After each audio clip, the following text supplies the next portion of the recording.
Despicable Me. That was delightful. That was excellent. Very funny. That was great. So I was so mad that we had to pause at that brilliant midway scene. It's right when his pants are down, they're holding him by the nuts. And there's a shark. And the shark looks up. Yeah. And then we had to pause. I was like, no! No. But yeah, no, I think things that we nailed, well, you nailed the, he got the shrink ray. We disagreed. I said he would get away with it. You said he would not. Yeah, and you got that. Well, and I thought that the story was then going to go kind of more like that it was like hijinks. It was going to be a heist movie. There was going to be hijinks about that. Them constantly stealing from one but to it was trying pretty quick that he just kind of became on board with being a dad. The second half starts and it's light speed the whole time. Yeah. Essentially. Yeah, pretty well, because he as you said at one point, like once he had his face painted with like, you know, bunny rabbits. When he comes home from the carnival, obviously the seminal moment is he wins the unicorn, but then you come home and his face is painted like a kitty or a unicorn. So that was the moment he was on board with being a dad. That was like, he comes home and he looks the doctor in the eye, and the doctor sees the face paint, and he's like, oh. Yeah, and that was another thing. We thought it was going to be the mom who, like, who was going to be egging him on. It was actually more like the Russell Brand doctor guy, yeah. And like what? We just didn't. I saw him as comic relief, but he was like a background character, yeah. But yeah, and then we didn't see that we also thought that we said the banker probably won't be part of it, but it turns out he was like the dad of Vector, but that didn't really enter into it. It didn't matter though that he was Vector's dad. No, although you pointed out that payoff of that joke was pretty good. It was a brilliant, you know, Will Arnett sets it up that, you know, if you don't pay back the loan, let me just say, crushes the apple.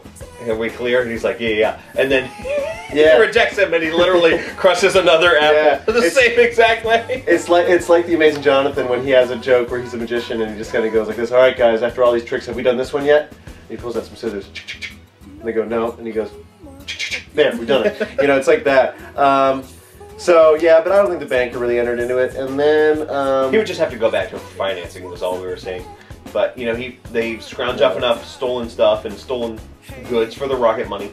Yeah. With the piggy bank. And then, yeah, so he goes... we didn't expect that Gru would actually go through with it. It actually was Gru who did the moon.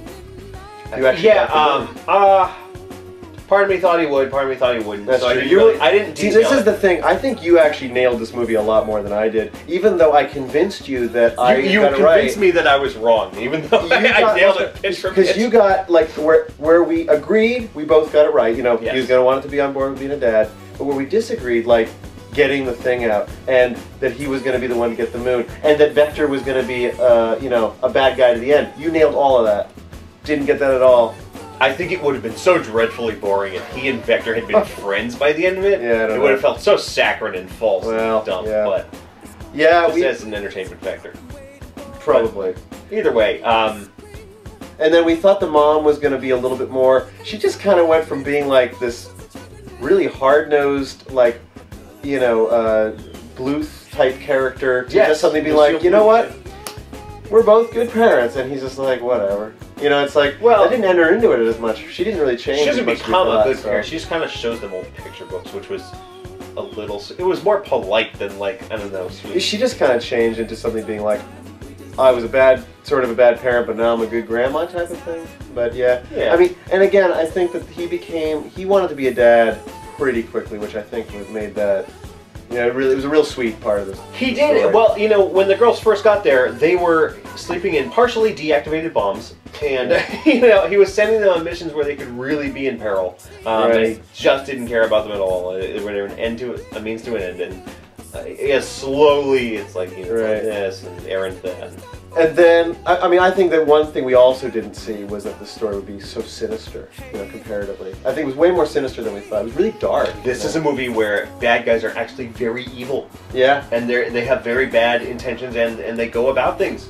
And there are consequences for shit. And in spite of the consequences being like kind of Acme rules, where like if a bomb goes off, well, you just kind of get the tarred face. Yeah, exactly. Yeah, just soot on their face. That's it. Other than that, like, the stakes were high. I mean, that whole scene where the girl was like, you know, jumping out of the spaceship and falling. Yeah, she could have died. That was really. I was like, whoa. I was getting worried. Back. But ultimately, I mean, I also, you know, I looked it up, and, you know, and I was like, what is this rating? And it actually is PG. I thought it was going to be G, but it really is PG. So I'm glad it was. It would have lost. No, so it was much. a very sweet, delightful movie that was also exciting, and I think we liked it. Yeah. Especially the whole like carnival ride aspect of it. If that was shot in 3D in theaters, that like I was watching in 2D, and I get a little motion sick, not too bad, but I was getting a fairly motion sick from just watching the scene. I'm kind of there like this. Yeah, no, it was very that Six Flags scene. Six Flags fix everything. I guess they do, especially their trademark ride, whose name is the Cyclone. I was just there. The Cyclone is amazing. The Cyclone. And we didn't say that for the tickets, but if they want to get the tickets, that's how we're gonna do a live blog about the Cyclone, just to get the tickets. I think so. I mean, we didn't do it for the tickets, but if you want to give us tickets, Six Flags fixes everything, and the Cyclone is awesome. That's what I heard. So, shameless plug. Shameless plug. Anyway, Six Flags. We want to go and write about it and very glowing things. Brilliant, especially the cotton candy. Good movie.